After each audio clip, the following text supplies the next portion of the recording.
It all kicks off at a hyped-up sports tournament, with the crowd going wild in the arena. The commentator is floored, asking what in the world just happened with the player known as Tide 1. Apparently his team is getting absolutely steamrolled by the opposing squad, Endorphin. Carnage is running rampant across the map as characters drop one after another. Breaking out in a cold sweat in front of his monitor, our protagonist, Dan Yun, realizes just how bad things are. The team fight has already ended in a crushing defeat, leaving only his character standing.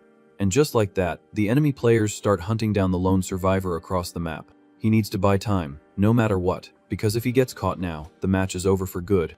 The best strategy would be to pick off the retreating enemy with low health, without having to risk a big push. But suddenly, a spell smacks right into the paladin's shield. The entire crowd is in shock to see that Dan Yun has decided to go on the offensive. The commentators have no idea why he's taking such a massive, unnecessary risk. After all, the enemy player isn't just going to stand there and watch while he channels a powerful spell. Completely focused, our protagonist mashes the buttons aggressively, trying to turn the tide.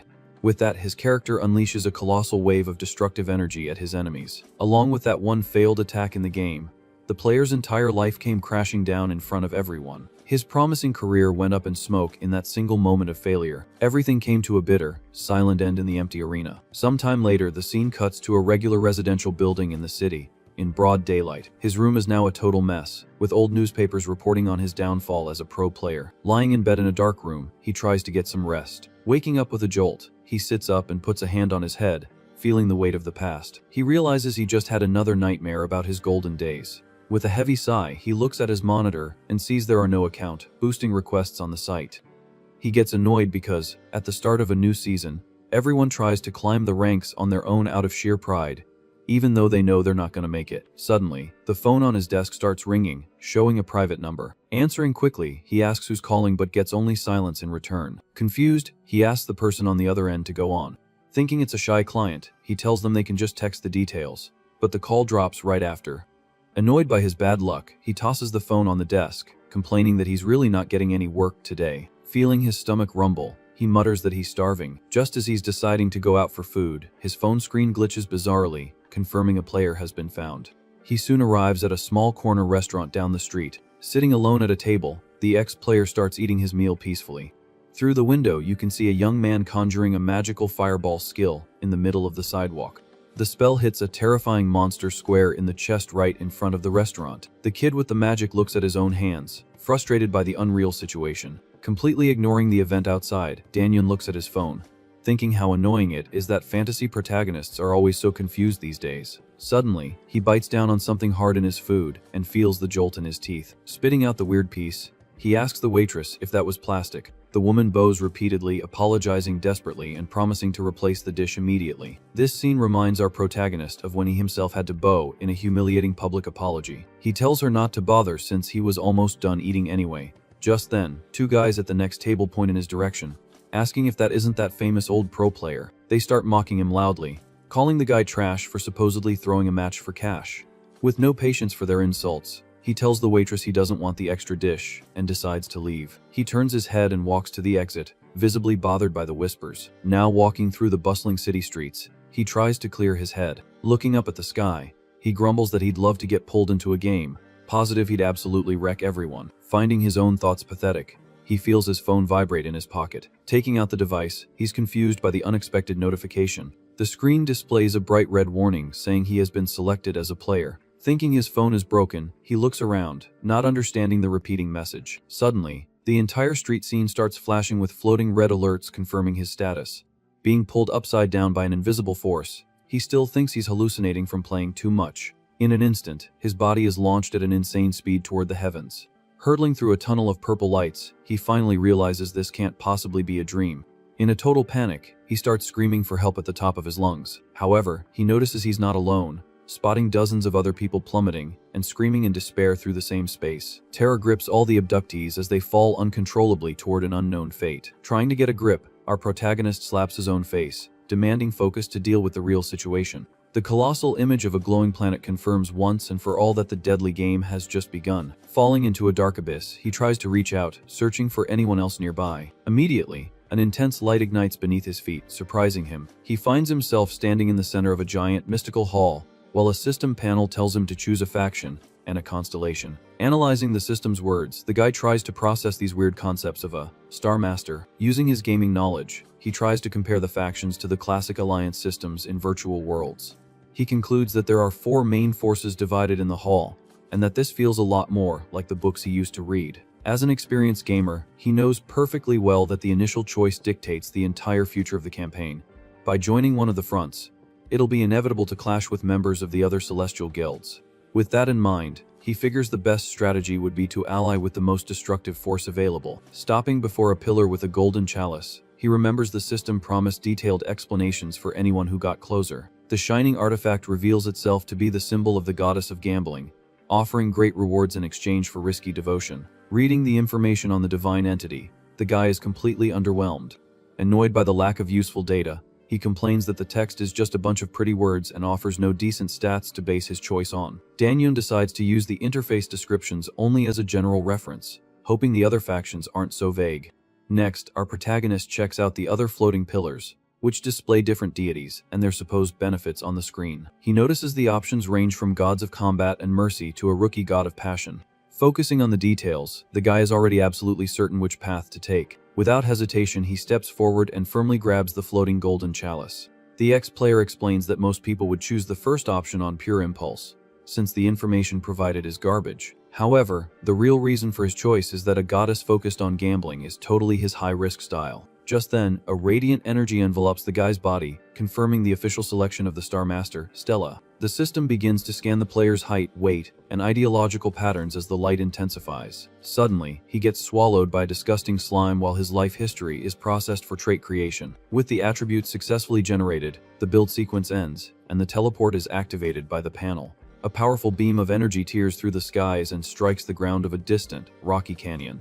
The mystical magic dissipates on the ground, making way for the forced arrival of the new participant. Danyun falls to his knees on the dirt, panting and disoriented from the brutal journey.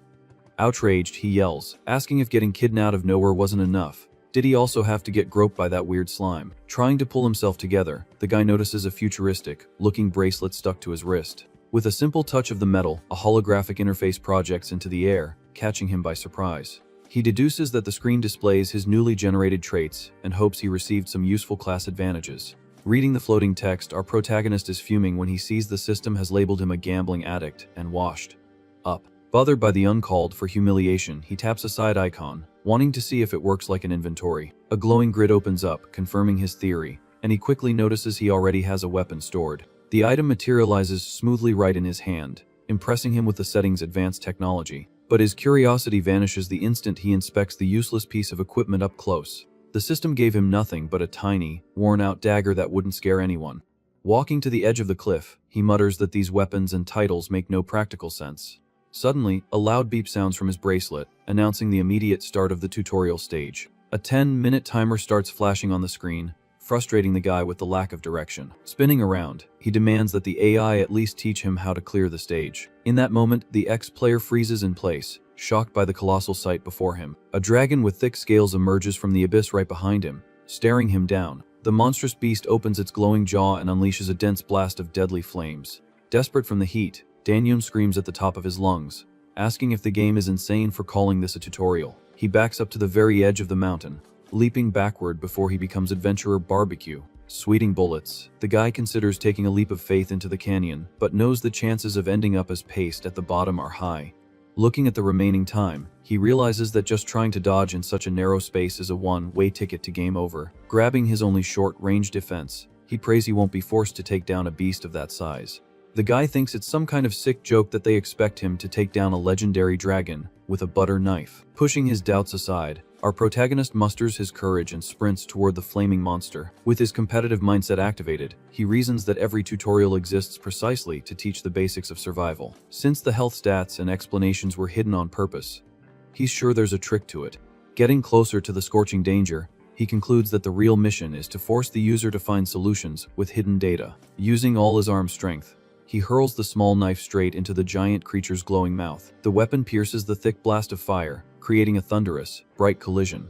The violent impact shoves the guy back, forcing him to quickly shield his face against the strong wind. He reveals that he noticed the old blade had a suspicious flame design etched right on the side of the metal. Confident in his deduction, Danyun explains that the symbol on the dagger was a clear clue to throw the weapon directly into the flames. The system acknowledges the player's strategy and updates the clock, changing the objective to eliminate the illusion insect. The dragon's dense smoke vanishes, revealing a bizarre demonic wasp flying in the air. The guy lowers his guard, surprised, realizing that this weird pest was the real boss. Getting into a fighting stance, he calculates that he just needs to find the right distance to smash the creature without any trouble. However, the bug shoots forward at a blinding speed and sinks its sharp stinger right into his left shoulder. With no time to react, our protagonist feels a skin tear and spits up blood from the cheap shot. The bug's blow hits the ex-player in the chest, sending him spinning through the air. Rolling awkwardly on the grass, he tries to absorb the violent fall, hearing the unbearable buzzing get closer. The winged monster lands heavily on his stomach, pinning the guy to the dirt ground. Danyun clenches his teeth, seeing the insect's red eyes prepare to inject the final venom. Using pure instinct, he shoots his hands out and grabs the creature's legs in mid-air, stopping the deadly attack. Even injured, our protagonist scoffs at the situation, asking if the dumb bug thought the fight was over. Taking advantage of the trapped insect's desperation, he uses all his pent-up anger and twists the monster's body, breaking everything with a dry snap. Panting and in pain, he tosses the destroyed carcass aside as the screen officially declares his victory in the first stage. Staring at his dirt-caked fingers, the guy dreads the absurdity of the next level, while a notification distributes max rank rewards. Instantly, a warm, magical glow starts to close all his open wounds, catching him off guard. He gets a 1,500 coin bonus but panics when he notices the teleportation lights glowing again. Sucked up by a vertical purple beam, our protagonist screams in desperation as he's mercilessly sent to the Virus City. Slicing through the dark clouds from above, the spell plunges violently into the ruins of a destroyed metropolis.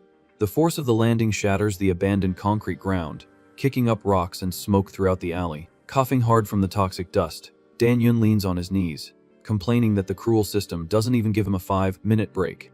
Brushing off his dirty clothes, he notes with relief that the magic perfectly healed all the damage from the previous fight. Resigned to the game's insane pace, the ex-player accesses the digital panel to check his unlocked rewards. The interface lists options for tactical use, revealing skills like stealth, limit potential, and trap detection. Carefully examining the screen, he finds the spells too weak and questions the lack of powers focused on direct destruction. As he scrolls through the extra data, he notices passive advantages listed, focused on translation and high-risk gambles. Our protagonist is stunned to read about a rapid growth bonus capable of multiplying all experience gain. With his experience in virtual titles, he deduces the overpowered passive came from his mythic trait from the past, just as a new time limit starts ticking. To put his new tactics to the test, a massive, crawling abomination full of flesh tentacles emerges, lurking in the shadows of the place. The mission to clear the stage appears on the panel, requiring our protagonist to eliminate a creature of the virus. In total shock, the ex-player stares at the green monstrosity with a giant flower head right in front of him.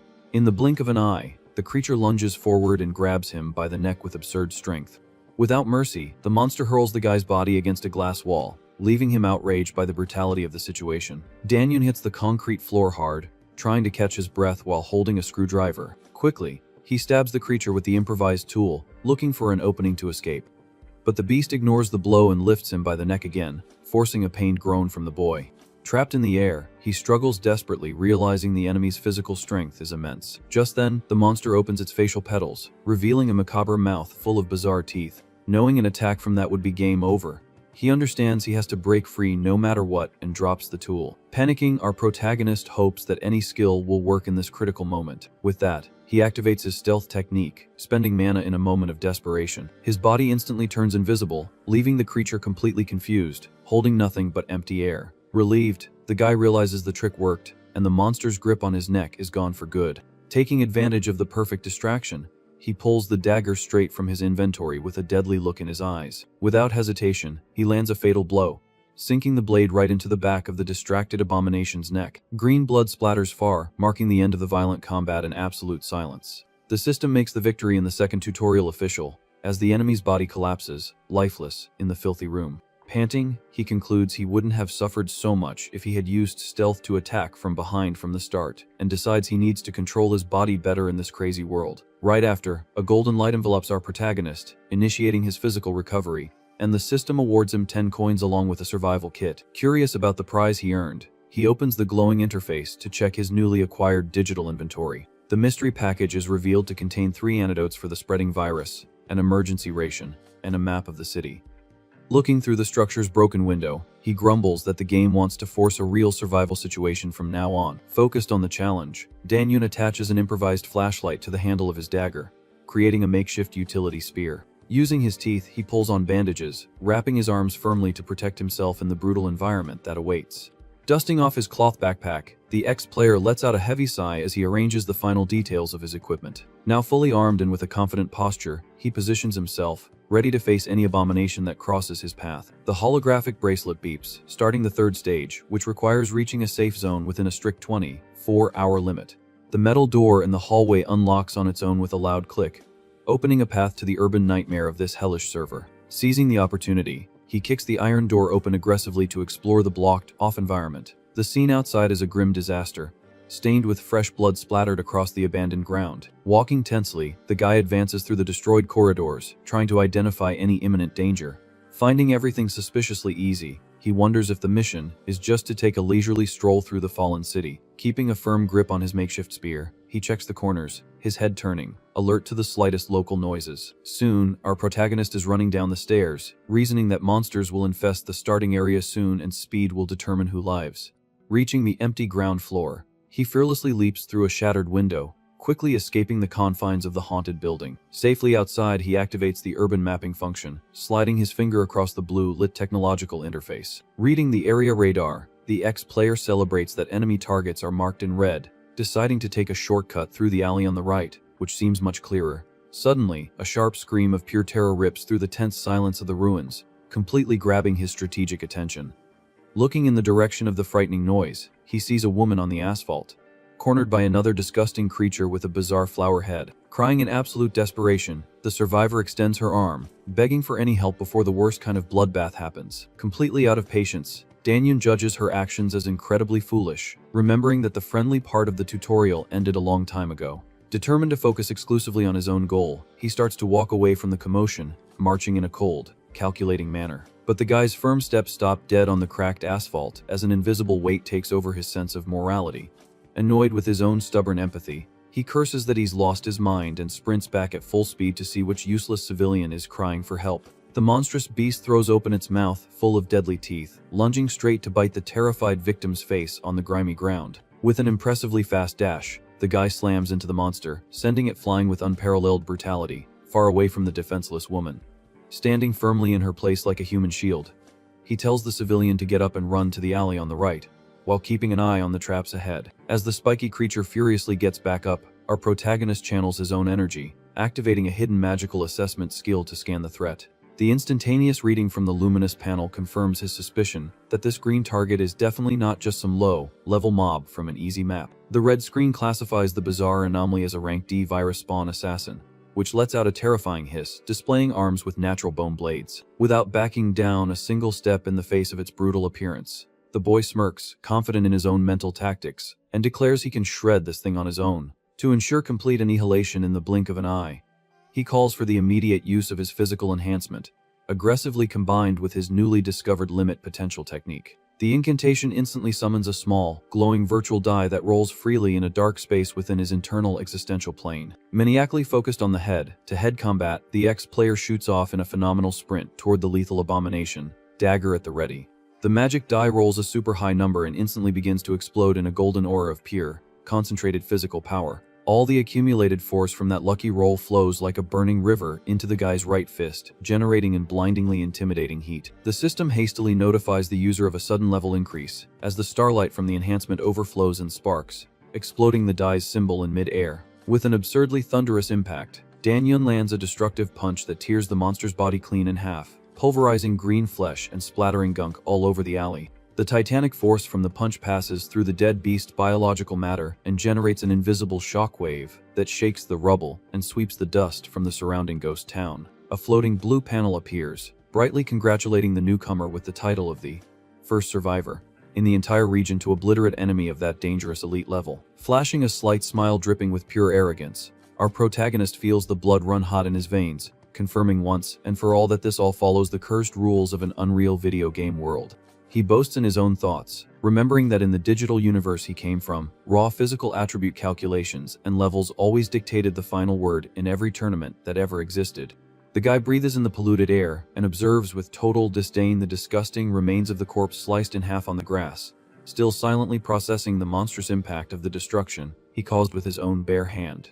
Receiving a glorious 500 virtual coins in his virtual wallet, he's shocked by the brutal perfection of the cut, thinking the lethal damage from his souped-up punch, powered by the cursed artificial system, is completely insane. Soon after, the mechanical intelligence congratulates the boy again and automatically raises his magic class, gifting him the fantastic anomaly hunter skill, his right hand glowing incandescently with residual heat. Taking advantage of the silent celebration of his brutal victory, his personal inventory processes the grand prize and divinely materializes a shining sword forged from mystical energy, which emanates a highly destructive elegance far superior to his rusty little knife. Just then, the girl he saved from the carnage approaches, her legs still shaking, and bows her torso in a trembling gesture of deep gratitude for the limitless courage shown in rescuing the futile life she carries. She makes a point to politely introduce herself as Beijai Hyan, overflowing with nervous friendliness, and swallows hard, wanting to know if the deity in human form before her is a fellow South Korean by birth from the old earth. Cutting off the conversation before it can even start, Dan Yoon hits her with his coldest tone, not even making eye contact. He warns her with ice in his veins that she should count this little heroic act as her first and last free save in this messed up apocalypse. Completely thrown by the harsh shutdown, the woman's words get stuck in her throat and she freezes in place, processing the verbal slap down from her supposed knight in shining armor, who in her twisted theory should have been nice. Methodically tightening the loose bandages on his scratched arms, he lectures her in a monotone voice that absolutely none of the strangers in this savage place will be dumb enough to sacrifice a single hair for useless people who choose to be cowards on purpose in a world built on pure instinct. The guy shatters any of the young woman's gentle illusions with a coldness as sharp as ice, guaranteeing that if she keeps betting on the pity of others in a complacent way, the consequences will be absurdly painful and swift in the filthy course of this endless labyrinth. He cracks his hardened knuckles, looking over his own injured shoulder, just to underscore the cruel prophecy that on her next foolish stumble through this grimy map, it will be her own ignorant flesh being devoured alive and decorating the ground like rotten trash. With the terrible, blood-soaked warning perfectly delivered, our protagonist definitively turns his face away and begins to walk his path through the macabre alleys, leaving the aforementioned girl behind to deal with her own bitter choices in silence. Grabbing the protagonist's jacket from behind, Beiji Hyan yanks him back abruptly, interrupting his solitary walk. Annoyed by her action, Dan Yoon turns his head, asking what the heck she thinks she's doing. The survivor admits she's very grateful for his earlier help, but warns him that he shouldn't act so arrogant, since leaving her behind here would be her end. He's completely baffled by the girl's point and questions what she wants him to do in the middle of this chaos. Treating the answer as the most obvious thing in the world, she gestures excitedly, expecting the guy to guess her value. Just then, the ex-player remembers seeing her compete in archery on TV before the apocalypse, confirming the identity of his new companion. Walking through the destroyed alley, he comments that a real professional archer is much more impressive than he imagined. The system confirms his suspicions, displaying the passive skills of Eagle Eye and magical intuition that the girl has in her player profile. Satisfied with the reveal, Jae Hyan comments that she's already spilled all her secrets and tries to find out what the guy did before ending up in this hell. Killing the mood instantly, Dan Yun tells her to be quiet and warns that trying to maintain a mysterious air like that ruins the whole vibe of their alliance. The two continue to advance through the rubble of the metropolis in silence, surrounded by abandoned vehicles and destruction on all sides. Carefully assessing the surroundings, our protagonist quickly realizes that something is very wrong with the atmosphere of this narrow street. He points to the ground, noticing that the number of bodies piled up here is completely abnormal for a starting area. Determined not to risk his own neck for nothing, the guy declares that it's better to fall back to avoid the imminent danger. However, the archer's eyes catch a swift movement in the shadows, and she screams desperately for him to get down immediately. A dense, scalding beam of red energy cuts through the alley at that very moment, exploding the ground just inches from where the two were standing. Startled by the force of the surprise attack, Dan Yun quickly activates his magical assessment skill to identify the new threat. The system panel classifies the giant, tentacle-covered monster as a rank D, virus spawn archer, which appears roaring in the middle of the street. With no time to think of a better strategy, our protagonist tells his partner to run as fast as she can into the commercial building next to them. Completely confused by the suicidal plan, Beiji Hyan questions the idea of entering a closed space right in the middle of all this commotion. Looking into the dark interior of the place, the ex-player realizes that the environment inside doesn't seem safe for hiding either. Holding his glowing sword firmly, he displays a confident posture, ready to clear a path through brute force. Without hesitation, he charges the first monster that appears at the door and lands a clean slash right across the spiky creature's chest. The pair turn their heads, startled, upon hearing a bizarre noise coming from the depths of the abandoned building's dark lobby. Dozens of anomalies with giant flower heads begin to crawl along the corridor walls, completely blocking the only internal escape route. Desperate as the circle closes in, the archer shrinks her shoulders, asking if it wouldn't be better for them to turn back and face the street again. However, the giant creature outside is already charging a new destructive beam, trapping the two between the enraged horde and the lethal attack. The red energy blast is fired with even more violence, tearing through the asphalt in a straight line right toward the guy's chest. Pinned against the wall, Danyun summons his limit potential technique to try and force his luck in such a critical moment. With the magic rolling in the back of his mind, he pulls out the physical enhancement, betting everything on being able to parry the deadly blow with the pure blade. The magic dice of his ability spin rapidly in the flaming air, deciding the strength multiplier that will either save or sink his life.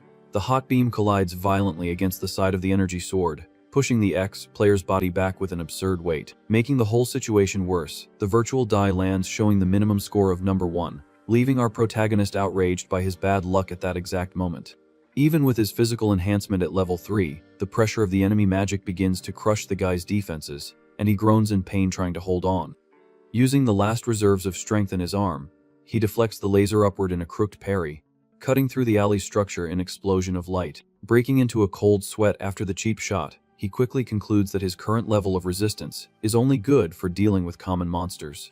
Knowing he couldn't take another shot like that, he grabs Beiji Hyan's hand brutally, pulling the girl into his crazy strategy.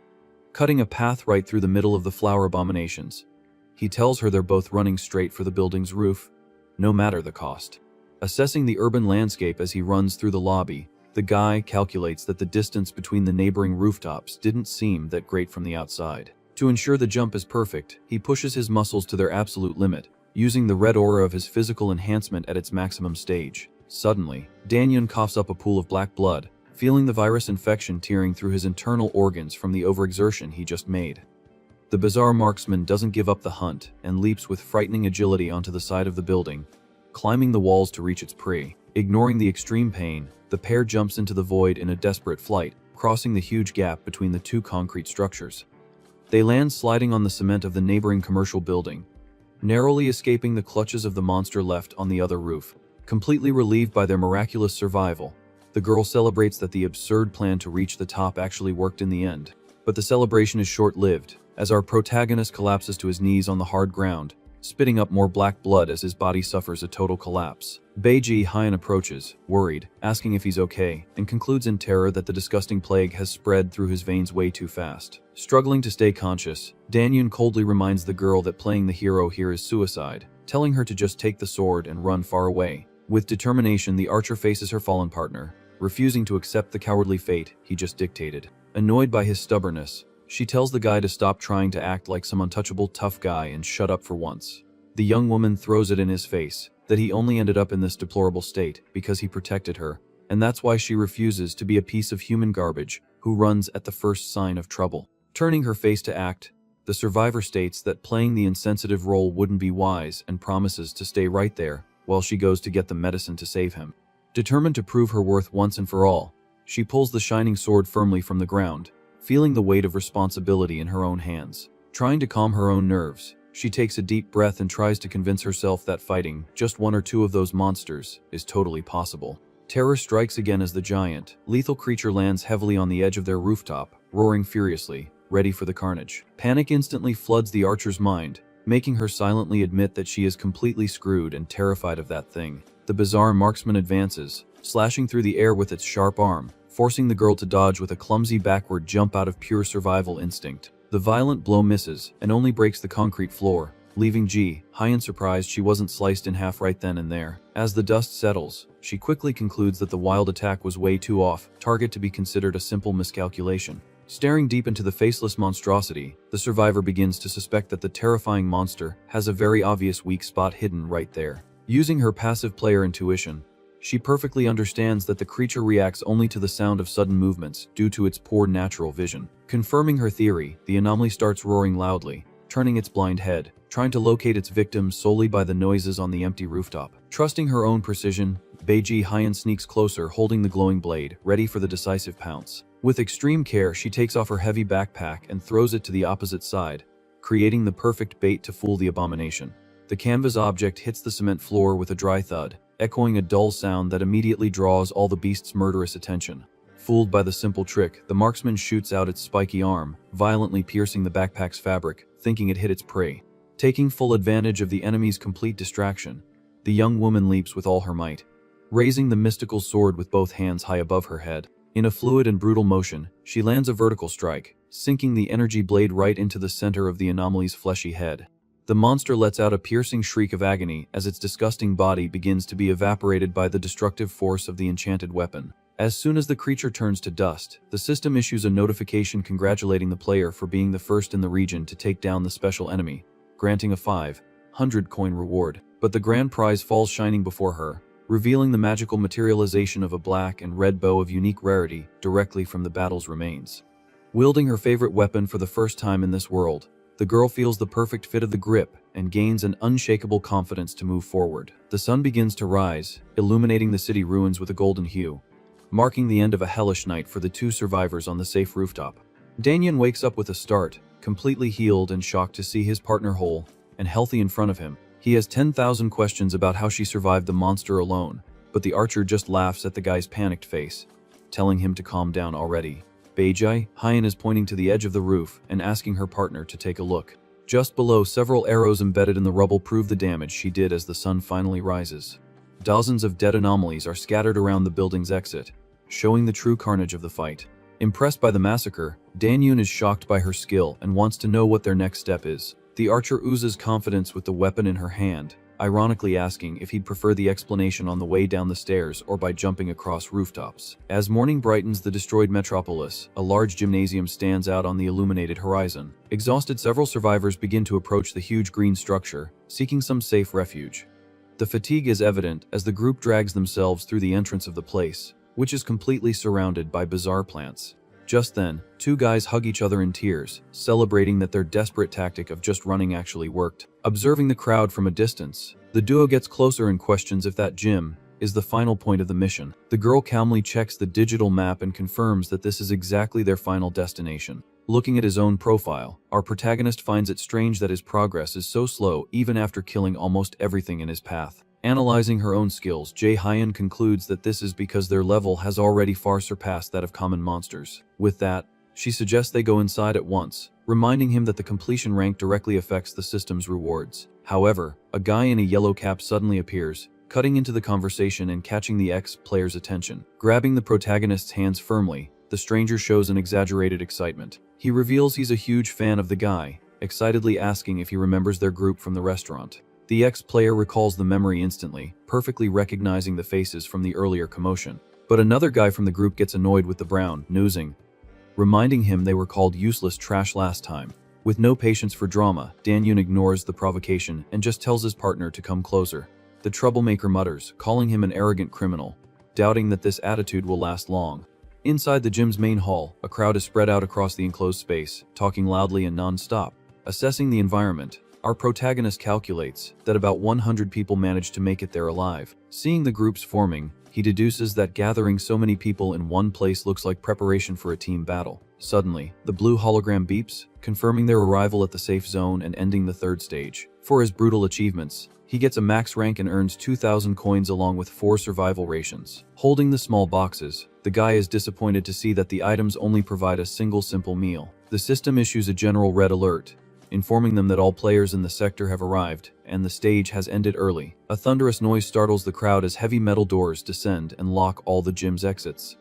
The digital panel declares the start of the 4th stage for the 108 people present, requiring them to survive for 30 consecutive days. The artificial intelligence announces that the timer will only start running at 6 in the morning the next day, unlocking the exits at the same time. In addition, a new glowing notification appears, establishing a strict special rule for all participants. The notice prohibits the consumption of any food other than the official system rations, causing one guy to immediately throw up his noodles. Desperation hits the group hard when they realize all normal food is rotted, and some lament having already devoured their rations. Understanding the game's malice, the ex-player concludes that the main threat from here on out will be humanity's own selfishness. He does some quick math, calculating that for 400 people to eat for 30 days, they will need 36,000 meals. Worried about the obvious scarcity, Ji-hyun asks if they can't just gather as many supplies as possible and hide. But he shoots down the idea, stating that any player with a tracking skill would easily find their hiding spot. Looking around, our protagonist notices the tense atmosphere and the heavy stares of the crowd, who have already reached the same grim conclusion. Breaking through the general murmur, a man in glasses claps his hands loudly to get everyone's attention in the huge hall. With a friendly smile, the guy jokes that he doesn't like to be the center of attention, but is taking the lead for the good of the moment. He acknowledges the fear written on everyone's faces, questioning if they plan to just sit around and wait for hunger to arrive with their arms crossed. Clasping his hands firmly, the man demonstrates total control of the situation as he captures the focus of the distressed survivors. Climbing onto a chair to be seen, he formalizes his proposal to create a coalition to face the crisis together. People start whispering among themselves, thinking that listening to his plan is the best option since they're all trapped in there. Introducing himself as Park Chang-hoon, the leader points to the companions who survived with him up to that exact moment. He gets straight to the point, reinforcing that the real bloodbath will be in the brutal fight for the supply warehouses. The man makes it clear that stealing from others or securing their own stashes are the only possible ways to avoid starving. As a solution, he proposes that they all form a task force to collect the food and divide it fairly among the group. One guy questions the logistics of the idea, and Park replies that he'll store everything right there under the strict supervision of guards. The troublemaker in the cap chimes in suspiciously, asking why the heck they should hand over their own items to him. With a light laugh, the leader accepts the boy's defiance but politely asks him to present an alternative plan. Completely lacking any logical arguments, the complainer just clicks his tongue and backs down silently into the crowd. With the advantage regained, the organizer asks those interested to hand over their rations and antidotes, as well as reveal their combat levels. Our protagonist watches a woman register and mentally admits that the leader has a terrifyingly charismatic presence. However, he steps forward through the crowd and raises his voice, stating he is completely against sharing personal antidotes. The leader turns his head, intrigued by the sudden interruption, asking for clear reasons for this public refusal. With a firm stance, Danyeon argues that the game guaranteed warehouses for food, but didn't say a word about extra boxes of medicine. He throws the harsh reality at the group, reminding them that a single scratch requires immediate healing, and asks if Park can guarantee everyone's life there. Adjusting his glasses stylishly, the organizer agrees that absolute safety is impossible and declares that everyone will keep their own antidote. The coalition's receptionist greets the two with great friendliness, asking for their full names to formalize their registration in the quota system. The ex-player makes the brief introductions, and the woman then asks for the exact amount of supplies they will be depositing. Without much ceremony, the pair dumps a giant tower of 8 whole rations right onto her fragile table. Shocked by the mountain of boxes, the woman gets Park's attention, who praises the impressive feat and asks about the duo's attributes. The archer lists her powers first, and when the guy reveals his enhancement is at level 3, the leader's assistants are completely stunned.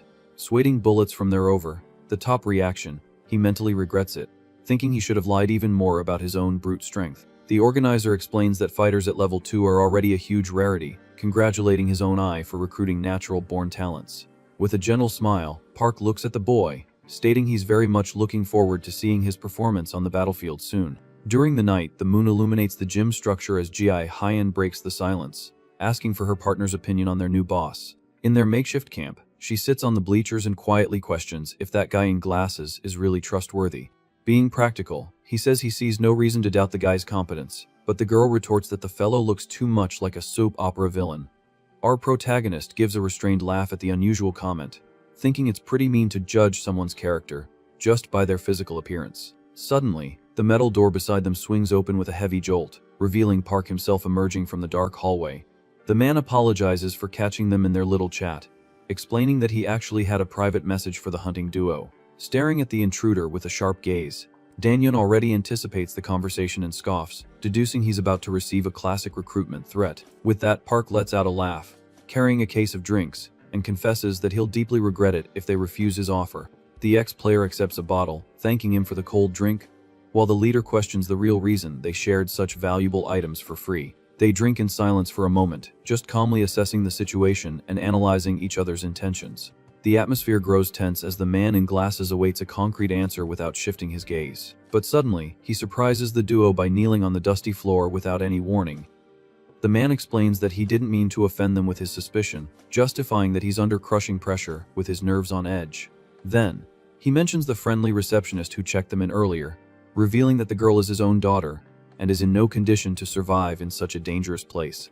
Begging for help with his forehead pressed to the cold stone, the organizer desperately asks the hunters to trust his good intentions. Completely flustered by the public drama, our protagonist tells the man to get up immediately, assuring him that they already thought the coalition was an excellent idea. Satisfied with the result of his theatrics, the leader jumps up, laughing and celebrating that the sincerity tactic always works to get what he wants.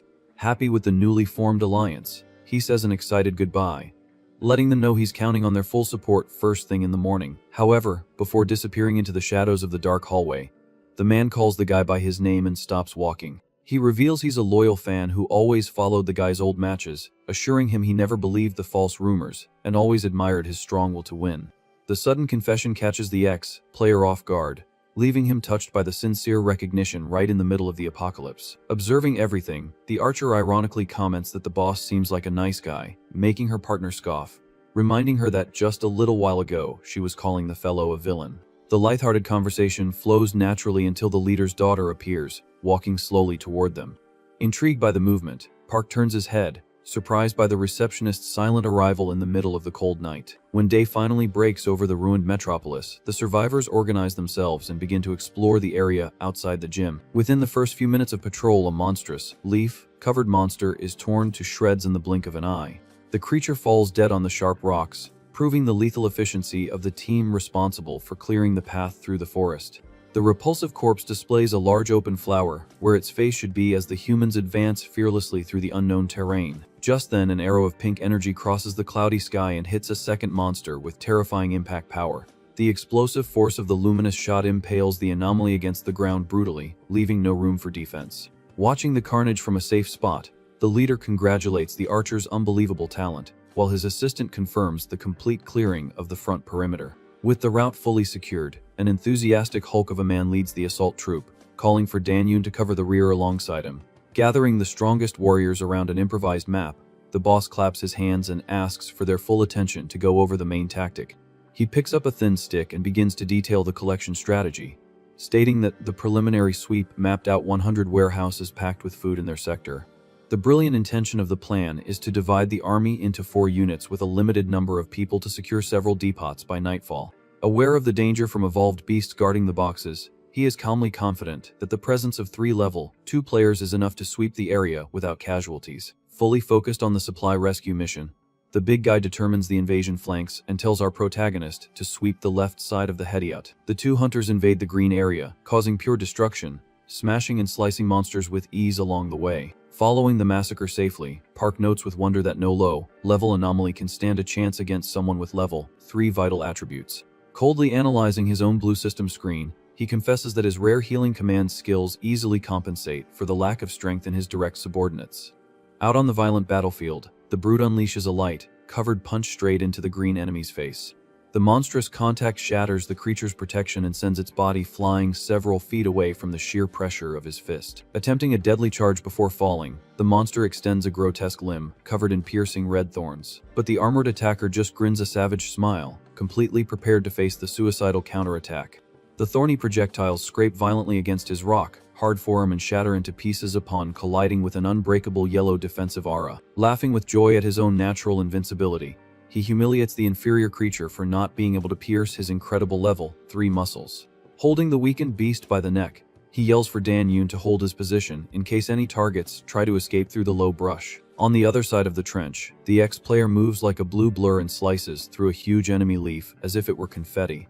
The team cheers with excitement for their flawless victory, praising the masterful balance of skills among them, with no one suffering a single scratch. Reflecting internally, the organizer envisions the wonderful tactical potential of using that group's overwhelming strength as a pillar of his newly built leadership. With the outer zone classified as clear and the Guardians eliminated, he hurries forward toward the immense doors of the supply warehouse. However, as they open the heavy iron locks and look into the back of the room, a frustrating sense of emptiness hits all of them. A quick inspection of the dusty corners reveals that the grand treasure inside amounts to a mere 40 meals in an abandoned box. Outraged by the pathetic effort, the big guy rudely confronts the boss, angrily asking if this was all the rescue mission was supposed to be.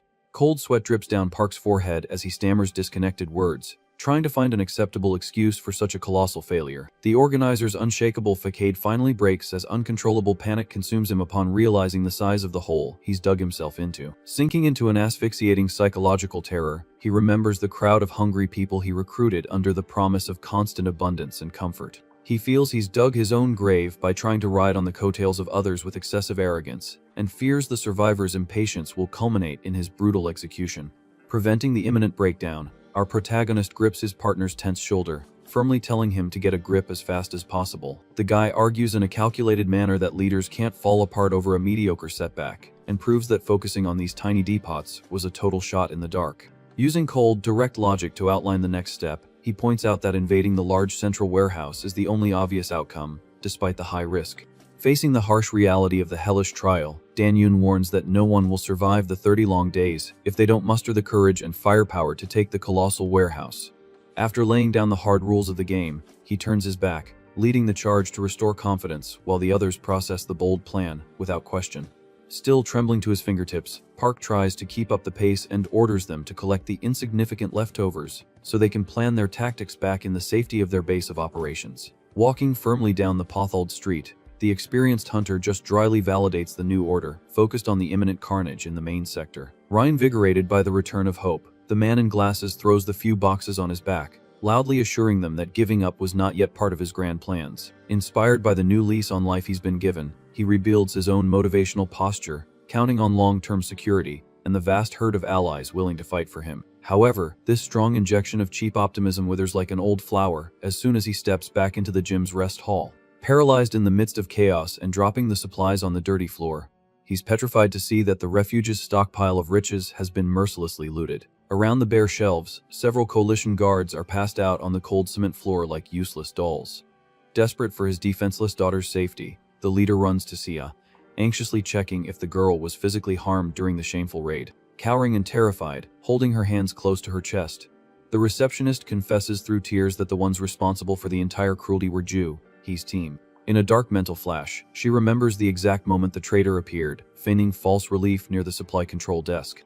Disguising her disgusting true intentions with pleasant small talk, the intruder justified her early return by saying the searches in the designated warehouses were a complete success. Then, another accomplice deliberately planted the seed of fear, falsely muttering that the resource scarcity would kill the boss's plan in a few days. Taking advantage of the girl's innocent shock, the malevolent woman revealed her true evil face, declaring that the real disaster was already among them. Actively instigating absolute despair without batting an eye, the swindler prophetically claimed that this ridiculous little human huddle would never endure the merciless system's month-long trial. Ending any chance of dialogue, she pointed a dubious syringe at the girl and threatened to start the massacre herself without holding back. The victim's memory ends abruptly with the bizarre silhouettes of the traitorous hyenas surrounding her in a laughing, completely oppressive darkness. Back in the harsh present of the desolate reality, the young woman whimpers that she passed out right after that and only woke up when the entire den had already been cleaned out. A panicked murmur consumes the newly arrived hunters as they watch in disbelief the pile of soldiers cowardly knocked out by the other alliance's wicked cunning. Shaking with pure homicidal rage, the organizer laments his own fatal negligence in underestimating the greedy and false nature of the swindler when he recruited her. The atmosphere heats up in the wrecked lobby as the big guy accuses the leaders of being crooks. Pointing a finger in Park's face, he tells the man to shut up and declares the end of their trust. The warrior doesn't buy the excuse that 6 people vanished with 200 boxes of food that quickly. Convinced it was a setup, he accuses the organizer of faking the robbery to cover up the lack of supplies. Desperate on the floor, the boss in glasses begs for a chance to explain the bizarre situation. Outraged by the accusations, the protagonist's partner jumps into the fray, defending the leader. She throws it in the big guy's face that they would never hurt their own daughter, just to save their own skins. However, the man coldly dismisses her argument. He then asserts that desperate people are capable of any atrocity to survive. Absolutely indignant at the absurd stubbornness, the woman boils with rage. Resorting to physical aggression, she tries to attack the offender while Park gets in the middle, pleading for calm. Unable to control the chaos, the organizer looks back, begging for Dan-yoon's immediate help. But he's met with nothing, realizing the hunter is already walking out of the base. Analyzing the glowing interface, the ex-player deduces that the traitors have taken shelter within a radius of just 10 minutes. Knowing that fast transport would require intensive use of abilities, he calculates the logical limit of their escape. The guy concludes that the rival group must have chosen a strategic location to monitor any retaliation. Without wasting time, he orders the injured to be sheltered before they assemble the search party. Suddenly, 3 goons leap from the rubble, trying to ambush the protagonist from behind. With absurd reflexes, the hunter dodges the sneak attack without breaking a sweat. He firmly grabs the collar of the nearest attacker. He slams the enemy into the asphalt with terrifying brutality. The impact shatters the concrete, creating a cloud of dust and debris around the fallen body. Stepping over the defeated victims, he mocks their childish mistake of clearing the monsters from the area. Cracking his knuckles confidently, Dan Yoon announces it's time to deal with the rest of the hidden rats. Moments before all this chaos erupted in the traitors' hideout, one of the captors throws a box on the floor, cursing the leader of the previous alliance. The group of deserters assesses their loot, realizing those measly 20 portions would barely last a week. Frustrated with the paltry haul, a guy in a beanie kicks the supplies, regretting the failed partnership. His partner tries to smooth things over, warning of the extreme risk of acting without a solid plan. Ending the discussion, Juhi bluntly suggests they steal absolutely everything from the gym and run. The radical idea shocks her allies, who become apprehensive about the weight of such an immediate betrayal. Evaluating their resources, the guy in the cap recalls that they all have level 2 body enhancement. Thus, rapidly transporting the supplies using special abilities would be totally possible. Dripping with pure malice, the woman questions what logical reason there would be not to pull off the heist. The rest agree with a nod, admitting they had no emotional attachment to Park. Grabbing her accomplice's chin aggressively, Juhi reminds him that alliances in survival games are pure convenience. Humiliating her partner, she asserts that in real life their union only exists for mutual benefit. Fearful of the consequences, another member of the gang questions how they would deal with the fury of a chase. He openly fears Dan Yun's overwhelming power, knowing that 6 people wouldn't stand a chance in a fight. But the leader scoffs at the protagonist's Plike's player title, stressing that the reality here was very different. Exuding a terrifying red aura, the swindler orders the group to obey, guaranteeing she would handle the final blow. Back in the tents present outside the occupied warehouse, the experienced hunter invades the enemy territory in complete silence. Bathed in the sunlight filtering through the cracks, he walks calmly through the dusty corridors. With each slow step across the flooded floor, the guy shows he's in no hurry for the bloody confrontation. On the upper floor, one of the lookouts sighs, bored with his thankless job. Noticing dirt on his own clothes, he feels the dark presence of the intruder materializing behind him. In a lethal move, Dan Yun immobilizes the goon, covering his mouth to muffle any cry for help. Pressing on the victim's neck, the hunter demands to know the exact whereabouts of the stolen resources and the rest of the team. Terrified by the promise of his end, the soldier quickly reveals that his accomplices are on the 7th floor and the resources on the 8th. Whimpering for mercy, the lookout swears he was forced to betray them, but the hero declares that choices have consequences. With that, he smashes the traitor's body against the floor with brute force. Walking calmly over the defeated man, the protagonist advises the guy not to make stupid decisions again. A deadly silence once again dominates the sun-drenched corridor as the player advances on his rescue mission. Reaching the edge of the internal staircase, he finally finds the rats he was looking for, relaxing in the courtyard. Slouching casually, the guy in the beanie scoffs at the fact that the Avengers showed up alone for the showdown. Maintaining his sharp, edge coldness, Dan Yun offers them one chance to return what they stole and formally apologize. However, the gang finds the threat amusing and treats the intruder's heroic posture as a bad joke. Confident in their new setup, they mock the idea of carrying nearly 100 useless people on their backs, instead of enjoying the feast in secret.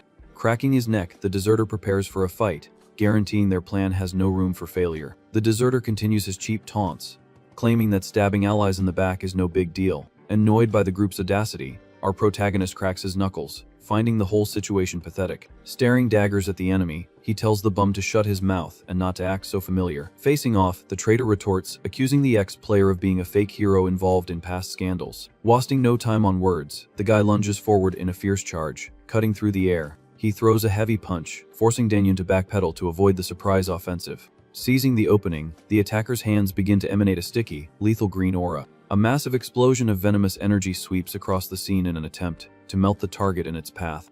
Barely dodging the deadly contact, the hunter tries to understand the nature of that hidden destructive ability. Knowing the immediate danger, he pushes off the broken ground, prepared to knock out his opponent quickly. But from the ruins' shadows, the sadistic figure of Ju, he emerges, revealing the true trap that was set. The woman lands a precise strike with a glowing dagger right into the guy's exposed forearm. Blood gushes from the serious wound as our protagonist grits his teeth, feeling the excruciating pain of the puncture. Satisfied with the success of her stealthy pounce, the swindler savors the momentary victory with pure mockery. Twirling the bloodied weapon, she ridicules the hero's arrogance for invading hostile territory without even bringing any decent gear. Holding the blood-stained weapon, the swindler strikes a smug pose, pleased with the success of her sneak attack. Retreating mid-air, our protagonist analyzes the encirclement, noticing the knife-wielding psycho on his left and the hatter on his right with dangerous attacks. Bleeding from the mouth, he quickly calculates that he needs to create distance and take out the woman first. Just then, the hunter nimbly dodges a heavy attack from the goon. Annoyed by the escape, the provoker tells the target to stop moving and hurls more insults. Landing firmly, Dan-yoon gains the necessary space while the trio spreads out to corner him.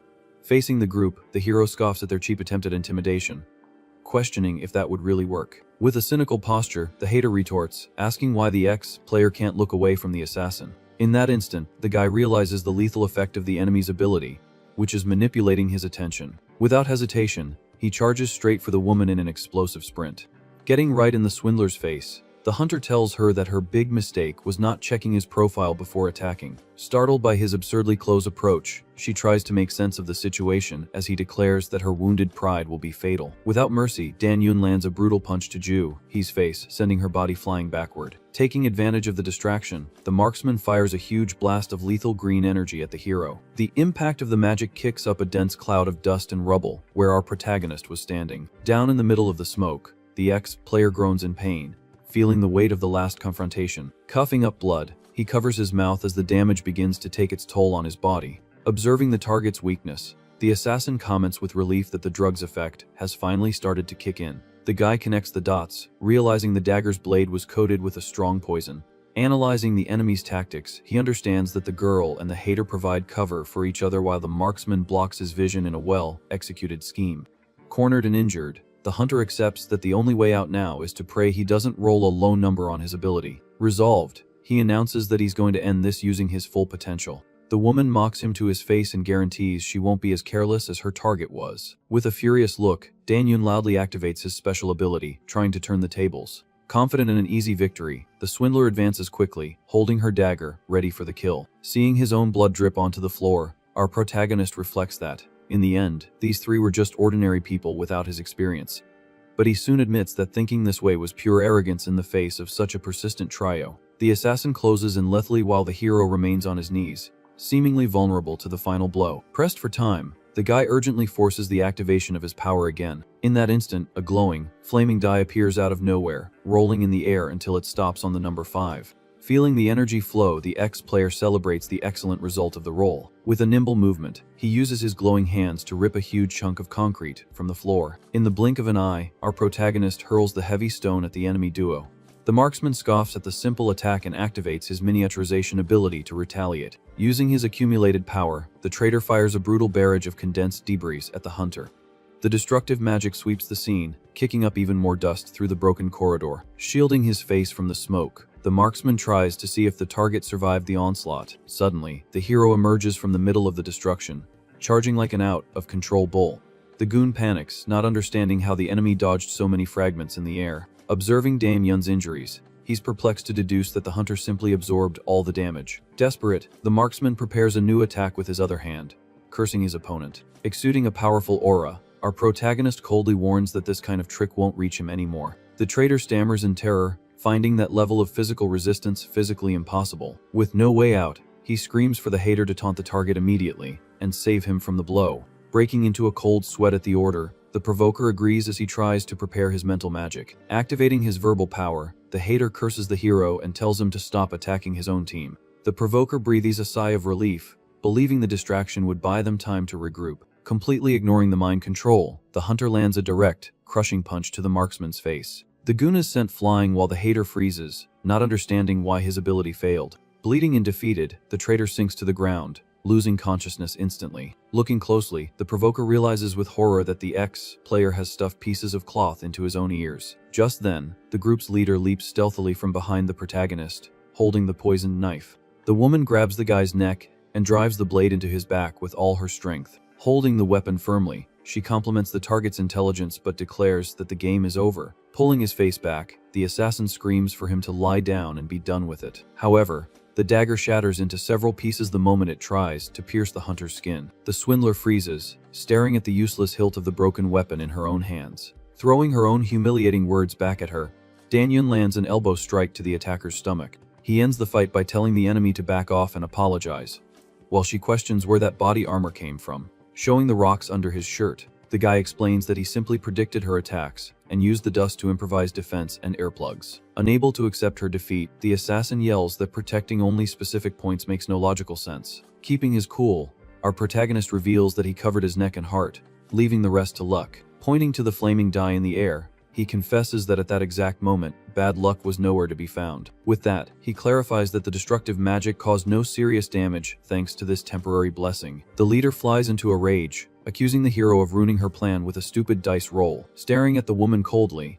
Dan-yoon questions the criminal's ignorance of the rules of survival. Grabbing the enemy by her clothes, the ex-player firmly declares that games are based entirely on luck. Desperate, the swindler tries to push the guy's hand away, grabbing his arm. In response, the hunter squeezes the attacker's wrist, breaking her resistance. The intense pain makes the traitor snarl with hatred, looking for one last way out. In a cowardly move, she raises what's left of the poisoned dagger, attempting a fatal attack. Paying close attention to her move, the guy dodges the pathetic lunge, causing the woman to lose her balance. Wasting no time, he throws Ju-hee to the ground and pins her, listening to her promise revenge. Pressing the broken blade against her neck, the hero scoffs at her fake plea for peace, stating he very much wants to end her. Terrified of her imminent end, the leader screams for the hater to grab a rock and save her, only to receive a stammered reply. Keeping the pressure on with the blade, Dan-yoon questions why the criminal is trying so hard when it's all over. Bleeding, the leader scoffs at the hero's posture, telling him not to pretend to be tough, claiming the guy doesn't have the guts to hurt her. He holds the traitor's wrist firmly, preventing any sudden moves with the knife. Suddenly, our protagonist's eyes widen in complete shock. In a bizarre move, the woman uses her own hands to force the dagger into her own shoulder, while the ex-player tries to stop her. Coughing up blood, the assassin lets out a mocking laugh, showing off the damage. The hunter is paralyzed, watching the blood gush from the wound she inflicted on herself. Staring at her target, she calls him a hypocrite for playing the noble one, while she doesn't hesitate to risk her own life. Immediately, the swindler's body begins to glow and disappear into thin air, leaving the guy holding nothing. He watches the scene, perplexed, not understanding the escape trick that just happened. Bathed in an intense blue light, the system announces that Dan-yoon was the first player in that zone to take out another participant.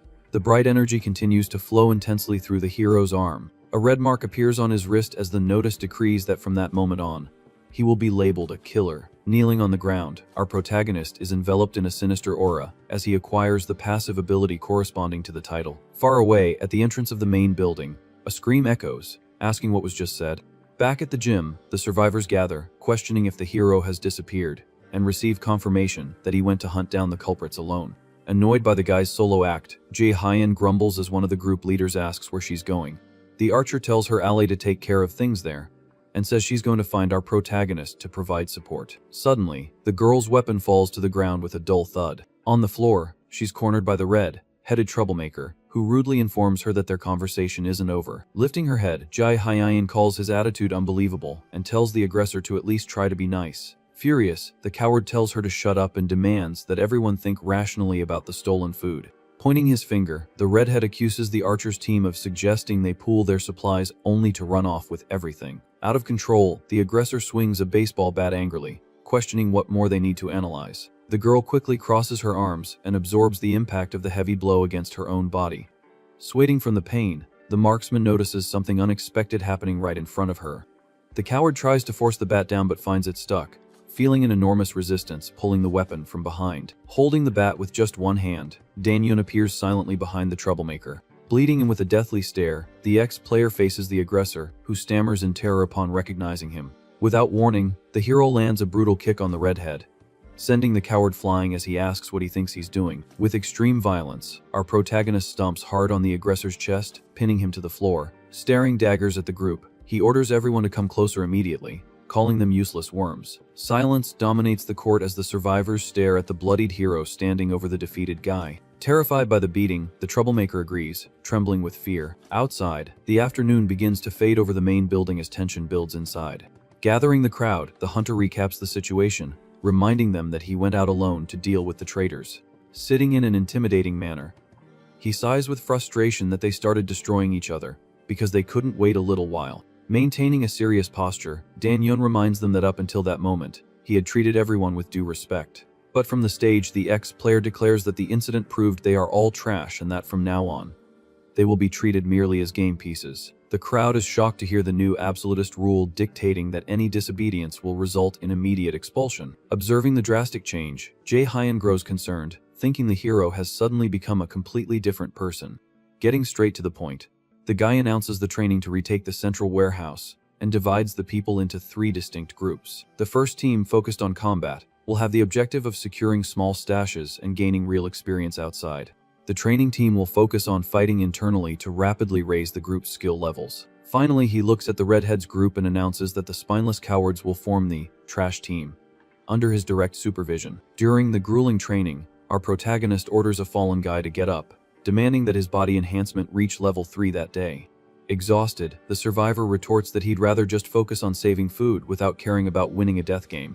Furious with the authoritarian order, the man yells, questioning why he should follow the rules of this crazy training. As a swift response, Dan-yun lands a merciless kick right in the rebel's face. Grabbing the coward by the collar, the ex-player sharply asks if he thinks this is all just for fun. Punching the guy repeatedly, the hunter warns that at any moment another team could attack them and cause a total wipeout. Completely out of control, the hero prepares a brutal punch, asking if the useless guy wants to meet his end. Suddenly, an arrow whizzes by and sticks in the floor just inches from the aggressor's arm. The entire gym falls into absolute silence, watching the unexpected intervention. Holding her bow, Jae-hyun stares at the leader and coldly suggests they talk somewhere else. Alone in the hallway, the girl confronts the hero's attitude, stating that his aggressive behavior doesn't suit him at all. Arguing firmly, the archer tries to explain that people are just scared and need encouragement instead of fear. With his back turned, Dan-yun says his ally's name in a serious tone, cutting off the moral lecture. Without backing down, she questions the guy's pride, reminding him that he was useless recently too, and even owes his life to her.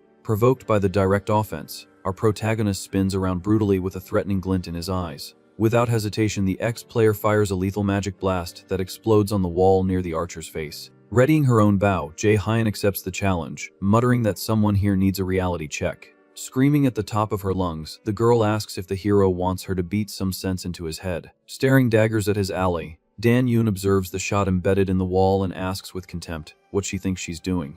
The hunter's face contorts with pure rage as he declares that anyone who stands against him will be kicked out immediately. With an explosive start, our protagonist charges through the storage room, ready to crush his opponent. Taking advantage of the distance, the archer fires an intense volley of pink energy arrows at the target. Using his absurd agility, the guy dodges the magical barrage without slowing his run. Leaping over the stored equipment, the ex-player avoids another sequence of dangerous attacks from below. Retreating strategically, Jae-hyun uses the basketball racks as cover to continue shooting. To force his way through, the hero kicks a huge vaulting box with full force toward the archer. The impact shatters the box in mid-air, forcing the girl to quickly dodge the cloud of splinters. Tearing through the dust and broken wood, Dan-yun closes the distance in an aggressive and swift pounce. With nowhere to run, the archer draws her bowstring to its maximum, preparing a deadly point-blank energy shot. But before she can release the arrow, the hunter prepares a strike charge with bright pink magic directly at his former partner. It all starts with Dan-yun prepping a lethal magic strike, certain he's won, and that the girl has no way to fight back now. However, Jae-hyun kicks a basketball off the floor with all her strength. The ball flies straight toward the protagonist's face, hitting him square in mid-air as the girl completes her move. With the sudden impact, the hunter loses his balance and falls flat on his back on the court floor with a dull thud. Coughing a bit from the fall, he hears the archer warn that if he had tried to launch that attack from there, it would have been extremely dangerous. Just then, she quickly approaches and stomps hard on the wooden floor, right next to the fallen guy's head.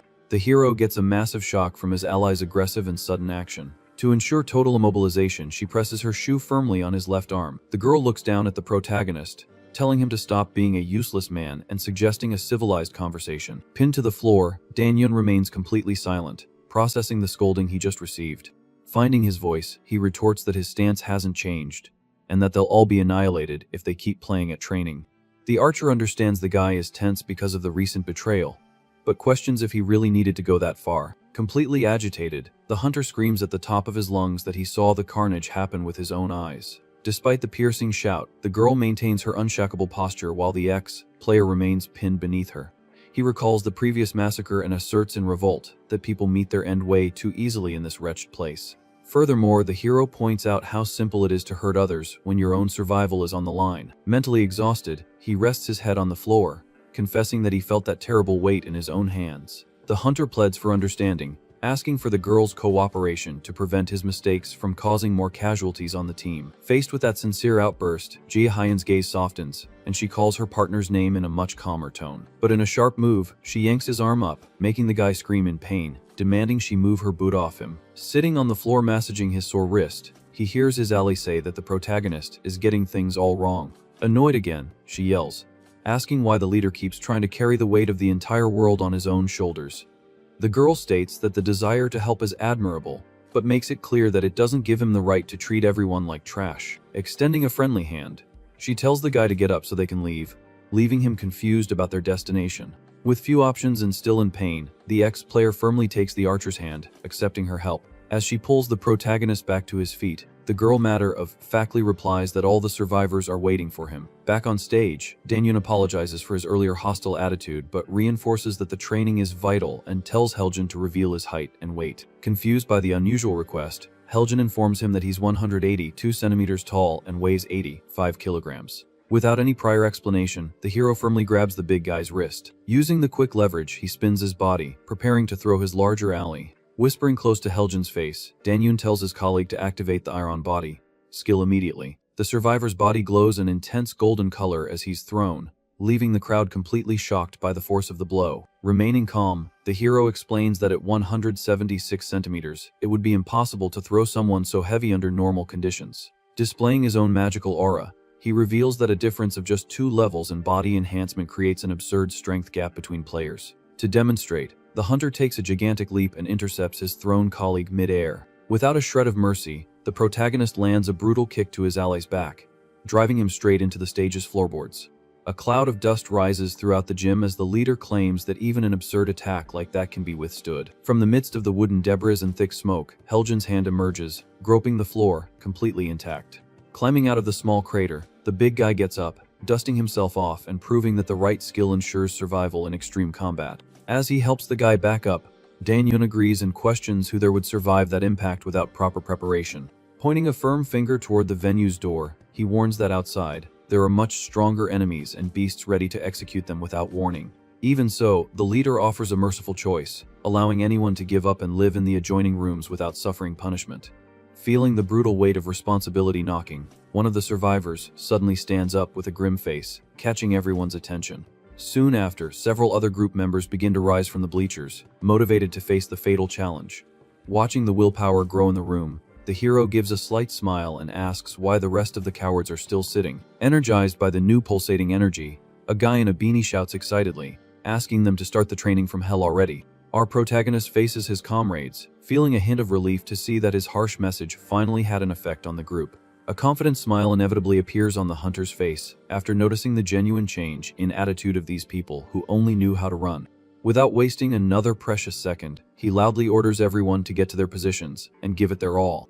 While the gym focuses on physical improvement, the distant scene at the central warehouse is revealed, bathed in red with dozens of mutilated bodies. Among the huge pools of dark blood, a player's trembling hand tries to grab the rubble in a last, pathetic effort for salvation. A gigantic creature made of pure muscle tissue pulsates horribly, as a survivor murmurs in shock that 60 fighters were wiped out. Before the poor guy can lament the disaster any further, a disgusting flesh tentacle wraps around his leg, yanking him violently across the asphalt. The man screams furiously as he's mercilessly dragged to his end, realizing with hatred that this was all a fatal trap from the beginning. Desperate and crying in panic, he cries out to the heavens that no strategy works here against an abomination of this caliber. With a final, broken murmur of terror, the victim quickly disappears into the darkness, dragged into the giant beast's hungry interior. The endless Metaber tentacles continue to writhe frantically around the storage building, thirsty to shred fresh player meat. Far from that disgusting slaughterhouse, the hurried footsteps of someone running desperately echo, tearing through the silence of an abandoned city street. Hot on the fugitive target's heels, savage beasts made of mutant carnivorous plants extend their green arms in an aggressive, relentless pursuit. Fleeing, exhausted from the long run, the guy in the cap clicks his tongue, impatient for risking his own neck to play human bait for the team. The alley of high walls becomes infested by the advance of the irrational plants that chase the young man toward the exact marked extermination point. Reaching the perfectly calculated trap location, the bait slams on the brakes, kicking up dirt on the destroyed concrete.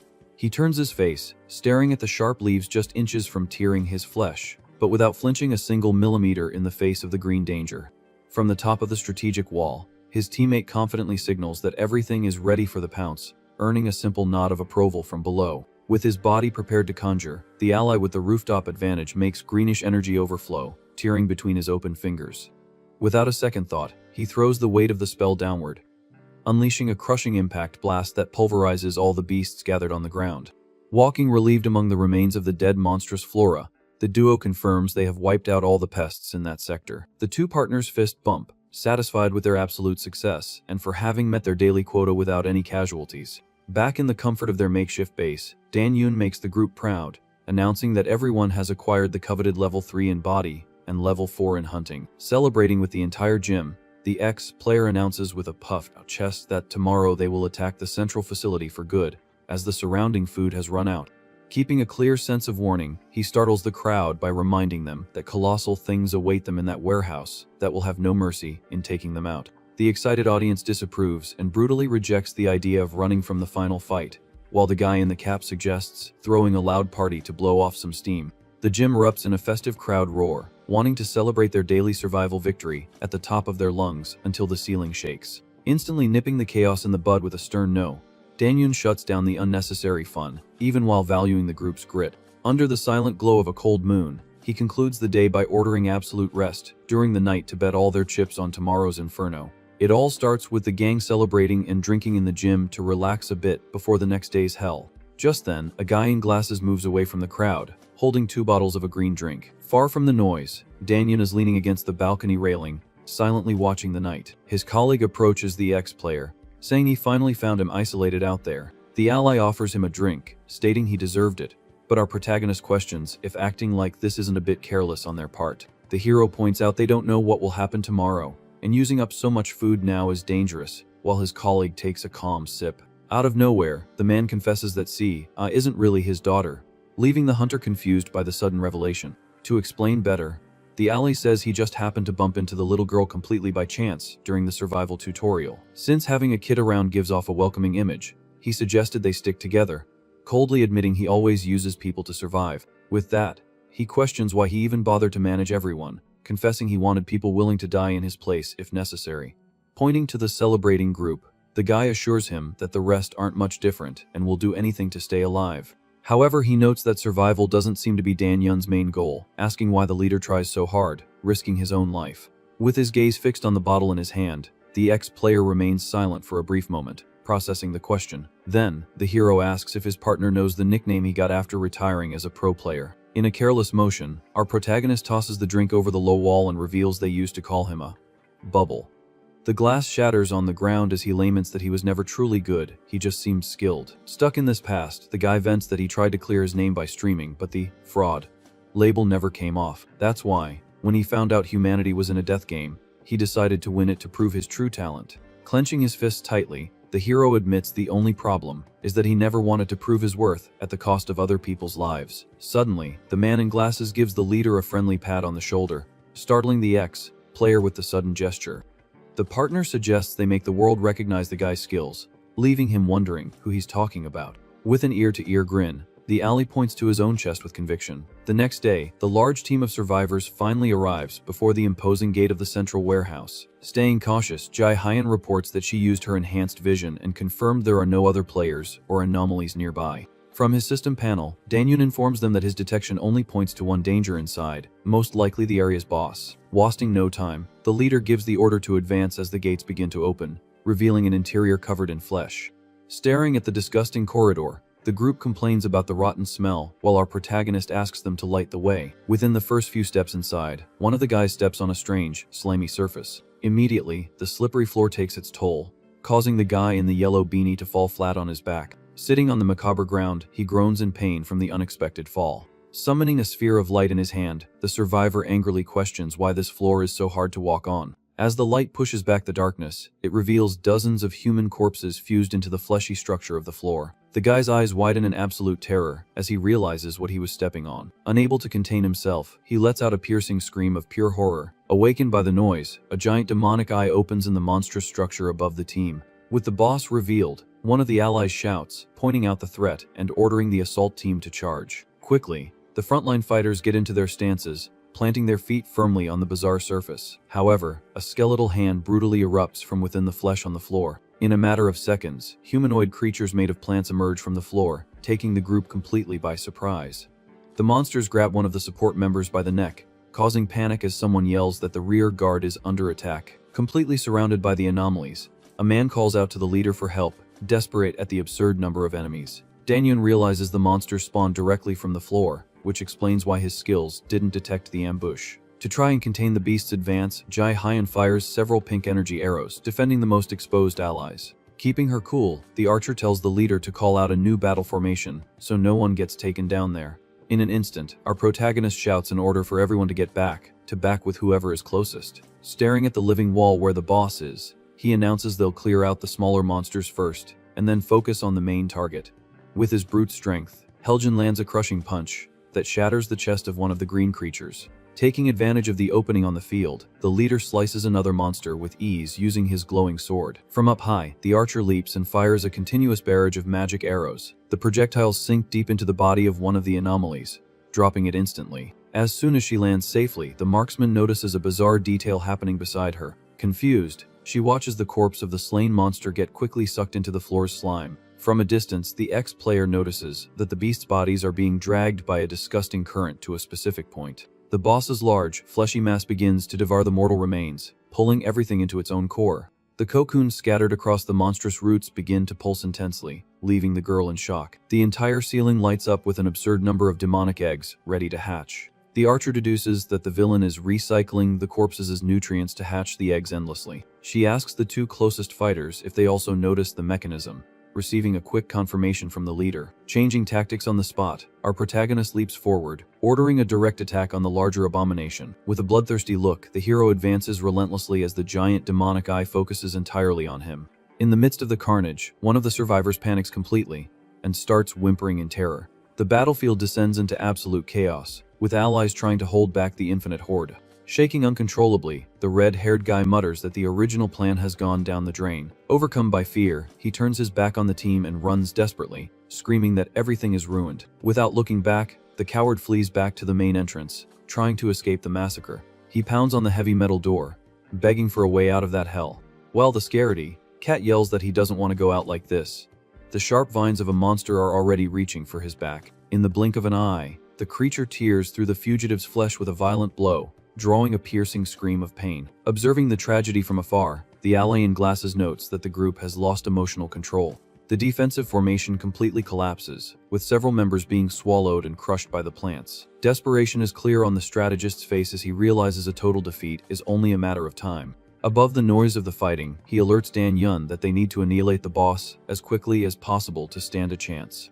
But the giant beast doesn't just stand there, and starts violently whipping its enormous tentacles across the hall. As the main target, our protagonist is forced to retreat mid-air to dodge the crushing impact. However, a swift movement hits the ex-player's arm dead on with a brutal shockwave. The sword strikes the tentacle squarely, but our protagonist realizes with frustration that the beast's hide is too tough to even get a scratch. Just then, a second appendage whips out and grabs the ex-player by the waist, trapping him tightly in mid-air. Seeing their leader captured, the strategist and Yahello scream his name in pure desperation. Without hesitation, Helgen concentrates intense energy in his fist and charges forward furiously to help.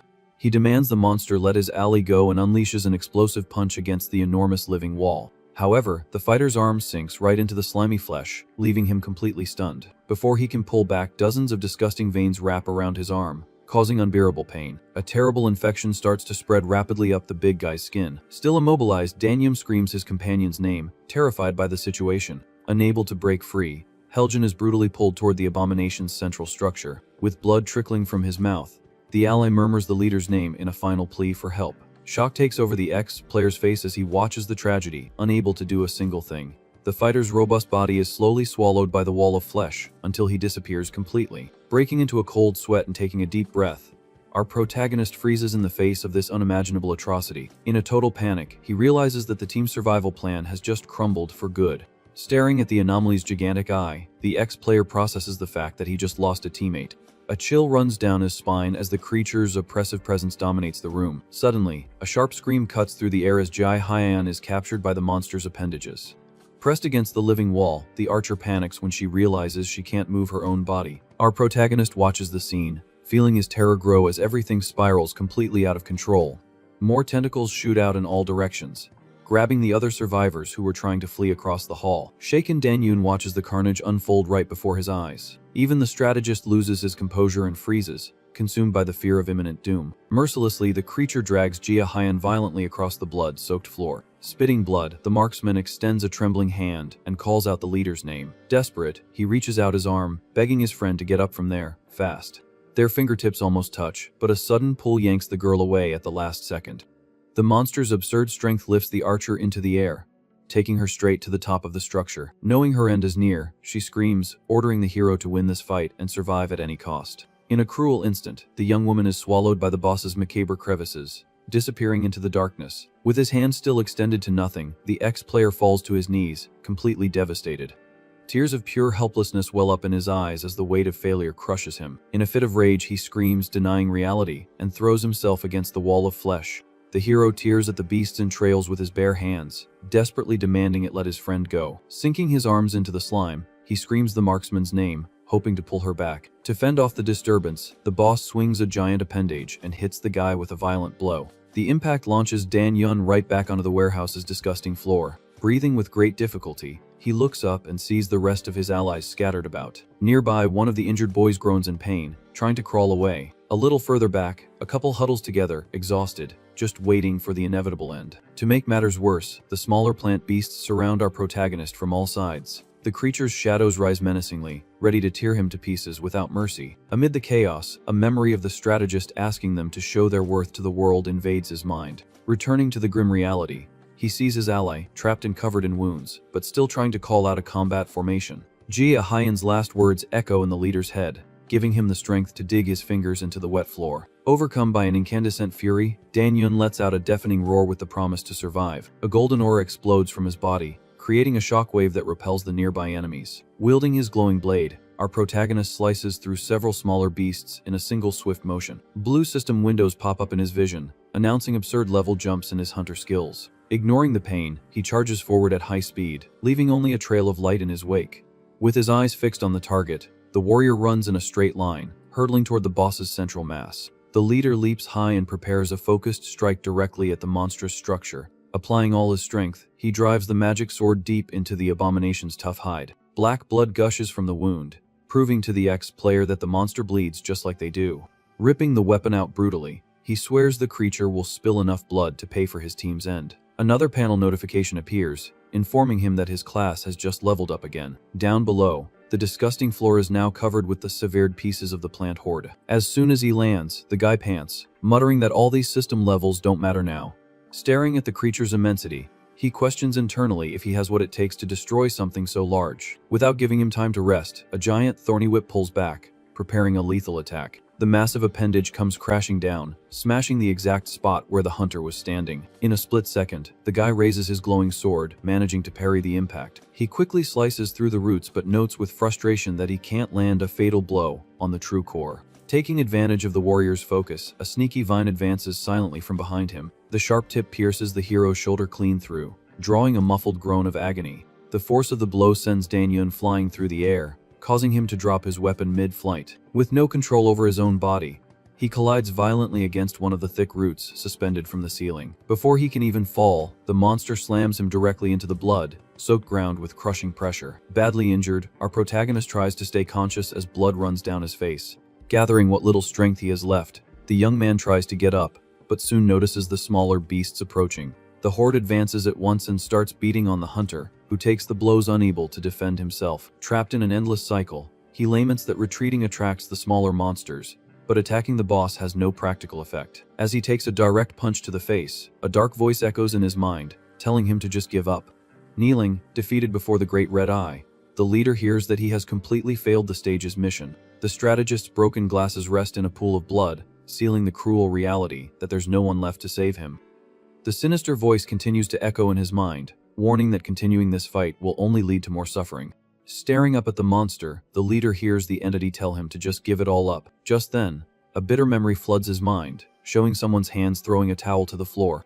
The executive states that the boy did his best in the game, but declares there's no chance of a comeback. Displaying a contract, the man in the suit tries to convince the young man that he'll walk away rich if he signs off on forfeiting. The man insists the offer is very tempting, while the ex-player just stares at the floor in complete silence. Annoyed with his team's attitude, our protagonist throws the papers in the air and tells the guys to get lost. Walking right past them, Dan-yoon says he'd rather lose fighting and go down swinging than give up. Back in the real nightmare, he grits his bloody teeth and refuses to accept this tragic end. Seized by an incandescent fury, the hero lets out a roar, completely denying defeat. A powerful aura envelopes the hunter's body as he shoots off at high speed toward the danger. In a single swift motion, he splits one of the plant beasts in half with his blade of light. The panel soon announces that his main skill has just leveled up to 9. Gripping the sword's hilt with all his strength, the warrior takes a deep breath and prepares for another attempt. Dominated by pure determination, the guy charges forward with fire in his eyes, ready to turn the tables. The ex-player uses his momentum and leaps toward the abomination's large central mass. Without losing steam, he descends like a golden meteor against the creature's roots. In a brutal attack, the hero slices through the giant tentacle that was trying to block his path. The severed appendage flies away, confirming that his strength is finally having an effect. Gritting his teeth, the young man holds his weapon firmly and applies pressure to keep cutting. With another clean slice, Dan-yoon celebrates with relief that he managed to break through the thick defense. Highly focused, he notes with satisfaction that he now has the ability to cause real damage. During his charge, the hunter knows he needs to finish this quickly while his potential bonus is active. With his sword overflowing with energy, the leader prepares a devastating final blow from top to bottom. However, a sudden exhaustion drains his body, bringing the despair of losing his strength at the critical moment. Completely weak, the warrior plummets, unable to maintain his posture in the air. The system immediately confirms that time has expired and his skills have returned to their original level. Not missing its chance, the monster hits the boy dead on and hurls him away brutally. Thrown far by the impact, the hero laments his own end and prepares to be crushed by the whips. However, the darkness never comes, leaving our protagonist completely stunned by the silence. Lying on the disgusting floor, the hunter stares at the great red eye, not understanding the pause in the attack. As he analyzes the scene, he realizes the boss just pushed him away, and the real danger was something else. Immediately, several thorny arms sprout from the ground and grab the young man's body. In a nimble reflex, he slashes through the smaller monsters, trying to trap him by surprise. The level up notification pops up in his vision, igniting a spark of understanding. Observing the unreachable wall of flesh and the weak beast spawning endlessly, the logic becomes clear. Gripping his sword lightly, the boy is shocked by the absurd simplicity of this place. With tears of frustration, the hero understands in the worst way what the true objective of the stage is. And with that, he charges forward furiously, splattering black blood as he slices through another plant minion. Without hesitation, Dan-yoon destroys every smaller abomination that dares to sprout in front of him. The blue screen reappears, coldly informing him that the mission will end in exactly 5 minutes. Facing an absurd mountain of enemy corpses, the leader focuses only on surviving this last push. Using the last remnants of his strength, he leaps toward another fresh group. The impact of his dive kicks up pieces of roots and stained earth all over the arena. Panting and drenched in sweat, the warrior quietly announces that he's going to finish clearing the place. Eyeing the creature's solid base, the ex-player insults the boss for not moving from that exact spot. Keeping a safe distance, he confirms that the abomination only attacks those who step into its red area. While dodging a long vine, the guy notices the extreme fragility of the monsters on the outer edge. With another lethal blow in the shadows, the boy validates that his base level can handle the job effortlessly. Cornered by the hordes, the leader concludes there is only one viable solution to ensure victory. With that, Dan-yoon overloads his hunter ability, unlocking all its hidden potential at once. Immediately, a glowing notification displays a spinning die to indicate the sudden technical boost. A massive surge of energy raises the protagonist's level straight to 36. A colossal column of power erupts from the ground, disintegrating any nearby enemy. After the blinding flash, the hero remains standing, his hands dripping his own blood, his posture fragile. The audible alert warns that his stamina has dropped to 1% and his end is approaching fast without rest. Unable to stay on his feet, he collapses to his knees as the panel celebrates his max score for the survival phase. Coughing up a lot of blood, the young man receives 4,000 coins and the new, indomitable will, passive. Suddenly, an unbearable pain hits the hunter's chest, drawing a sharp, dry scream. The guy clutches his clothes in a violent spasm, blaming himself for being so slow this whole time. His strength gives out completely, and the merciless system declares it's the end of the line due to total body exhaustion. The boy's bloodied flesh begins to turn into cosmic dust, slowly erasing his existence there. In that exact instant, a goddess appears out of nowhere, catches his body, and tosses a glowing object upward. The new deity scoffs, laughing at his failure, while the hero tries to process what he's seeing in his final seconds. With a quick snap, she catches the heavy chip that just spun in the air, illuminating the dark place. The woman teases, reminding the boy that he ignored her warning and chose to get beaten up in the worst way possible. Winking cheekily, the guardian says she decided to postpone his end so she wouldn't lose her new entertainment. The hunter's eyes widen in astonishment as he recognizes the Hykestra life symbol up close. A divine light restores the young man's cells. An alert notifies him of a forced transfer to Stella's temple. With a sadistic attitude, the entity says goodbye, treating Dan-Yun like a simple toy, and warns him about the main event. An immense beam of light erupts from the destroyed roof of the failed warehouse, tearing through the mist toward the clouds. This continuous energy rips through the vastness of dark space, cutting across the immensity of galaxies in the blink of an eye. The aggressive warehouse setting soon gives way to a lavish golden and completely untouched gambling hall. The luxurious details of a gigantic crystal chandelier decorate the ceiling of the new and mysterious, silent location. A pile of chips rests on the pristine card table, officially marking the start of the next phase. Plummeting from the ceiling, Dan-Yun is confused to land in a casino and wonders if this is already the fifth, team-focused stage. Right next to him, another guy named Sun Pil-ju face plants onto a roulette table, groaning in pain.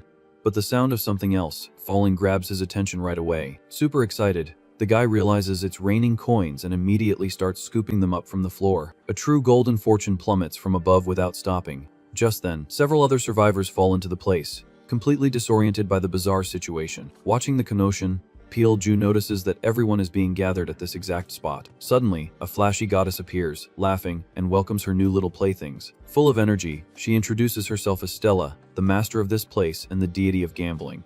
Wasting no time, the guardian announces that from now on, they're going to train like crazy to get strong for the main round. Pil-ju is shocked to realize that all this madness wasn't even the main event yet. Enjoying their fear, the entity takes advantage of their full attention. She then announces that she hates repeating herself and demands they listen carefully to the sanctuary's rules just once. The place is divided into 4 floors, guaranteeing better perks for those who stay higher up. For example, the 3rd silver floor offers comfortable apartments, while the golden top floor even has fancy hotel rooms. The 2nd bronze floor, however, only has cramped tents and a lot of mud to motivate people to work hard. Finally, the iron floor on the ground level forces the worst performers to sleep on the floor at constant risk. As if that weren't enough, this base is crawling with monsters and functions as a survival arena until the next phase. Before finishing, the goddess raises a finger to give one last, very important warning. She makes it clear that taking each other out or stealing items from others is strictly forbidden. However, knowing that humans are violent, physical brawls are allowed for them to decide who's the strongest. In a sharp move, the entity breaks a mannequin's arm to illustrate what happens if they break her toys. Threatening everyone, Stella guarantees she will personally crush anyone who dares to break the rule. Returning to her cheerful tone, the girl opens the floor to anyone who has thousands of questions saved up. In the middle of the crowd, Pil-ju hesitates a lot before raising his hand. But a desperate man steps forward, shouting to know what happens if they don't make it and when the game ends. Utterly terrified, the guy begs her to at least explain why they were dragged here. Scratching her chin, the deity sighs, admitting that was indeed the crowd's biggest question. With a dark look, she insults the man, asking if he really thought he'd get the answer for free. Tossing some coins in the air snobbishly, the boss says she has no use for cowards, and that they just need to shut up and win. Mercilessly, the entity points at the scaredy cat, stating she's found the perfect animal to match his attitude. The guy panics immediately, feeling his own body changing shape out of nowhere. Trying to scream, he starts clucking as the others around him back away in fear. The transformation quickly consumes the guy's face, replacing his skin with thick feathers. In a few seconds, the man turns into a giant rooster right in front of Pil-ju. The animal pecks at the ground, completely lost amidst its own fallen clothes. Stella laughs at the situation with great amusement, loudly calling the guy a chicken. She then demands the next question, warning that they'll end up just like the rooster if they bring up boring subjects again.